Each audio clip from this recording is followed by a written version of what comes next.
Harka fuunee akkam jirtu kabajamtoota daawwattoota keenya qophii fiilmii keenya har'aatiin fiilmii sodaachisaa bara 2019 mata duree Backstroke jedhuun bahee qabannee dhiyaanneerra. Turtii gaarii.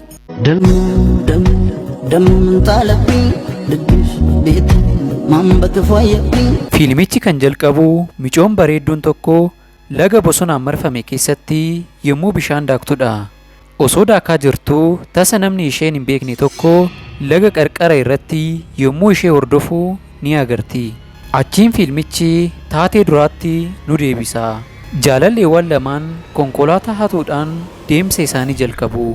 Guyyaa itti aanus Ambar konkolaataa keessa ciistee of agarti. Jaalallee ishee waan dhabdeef naannawa ishee ilaaluu jalqabdi.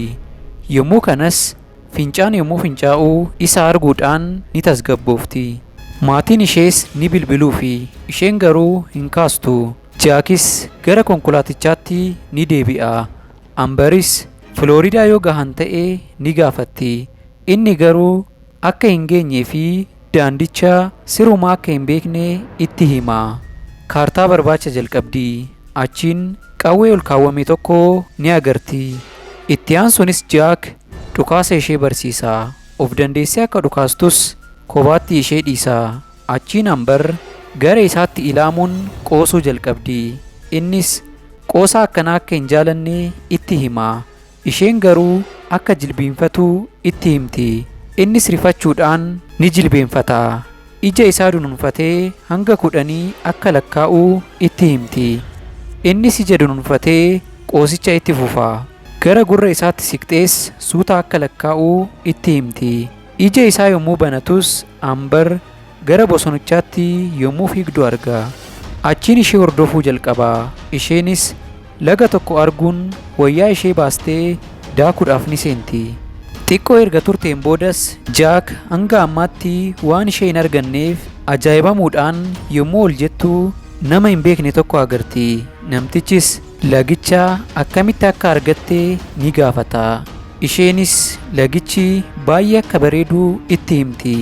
Innis akka rifatte beekuun yoon si rifachiise ta'ee natti himi jedhaani. Isheen garuu tasgabbaa'aa akka hin rifanne itti himti. Innis karaa isheen itti daaktu hordofaa deema. Isheenis na hordofaa jirtaayi jechuudhaan ni gaafatti. Innis lagichaan bohaaraa akka jiru itti himuudhaan konkolaataan garas jiru kan ishee akka ta'e ni gaafata. Isheenis eeyyeen jechuudhaan yoo tasa jaalallee ishee argee ture ni gaafatti. Innis waan isheen jettu akka itti hin dhaga'amnee fi itti siqxee akka haasoftu ni gaafata. Achiin yommuu itti siqxu maqaa ishee gaafata. Isheenis wayyaa fi qawwee ishee duuba isaatiin ilaalaa maqaa ishee itti himti. Maaliif sa'a kanatti mana barumsaa akka hin deemne ishee gaafata. Isheenis akka hin baranne itti himti. Innis iddoon kun hamaa akka ta'ee fi waggaatti namni lama akka fudhatamu itti hima. Isheenis sodaan akka irratti hin beekamne kolfa sobaa kolfaa irraa fagaattee daakuu jalqabdi. Rifeensi kee ni bareeda jedhaani. Isheenis ni galateeffatti. Akka dadhabde waan beekeef ba'uu ni barbaaddaa jedhee ishee gaafata. Isheen garuu jaalallee ishee akka eegdu itti himti. Ija isaa akka dunuunfatuu fi akka ishee hin ilaalle itti hima. Qorri bishaanichaa ishee horgufus akka hin baane itti himti. Callisa dheeraan boodas jaalalleen ishee yoomiyyuu akka hin dhufne itti hima. Isheenis aaruudhaan asii yoo deemuu baatte jaalalleen koo dhufee si ajjeesuu danda'a jettiini. Namtichi sitti kolfaa jaalalleen ishee akka du'e itti hima. Isheenis waan hin amanneef iyyaa isa waamuu jalqabdi. Namtichi sitti jijjiiramuun eenyuyyuu akka ishee hin dhageenye itti hima. Lagicha keessaa akka baatus ni hubachiisa. Isheenis rifachuudhaan gara gidduutti daakuu jalqabdi. Yommuu duubatti garagaltus namtichi iddoo sana hin jiru ture. Qorra bishaanichaa waan hin dandeenyeef lagicha keessaa baatee wayyaa uffachuu jalqabdi. Yommuu kanas qawwee ishee ni dhabdi. Fiigichaan iddoo sanaa bahuun Jaak waamuu jalqabdi. Ta'us isa hin arganne ture. Boo'ichaan konkolaataa ishee kaastee deemuu jalqabdi. Bilbila Jaak irrattis ni bilbilti.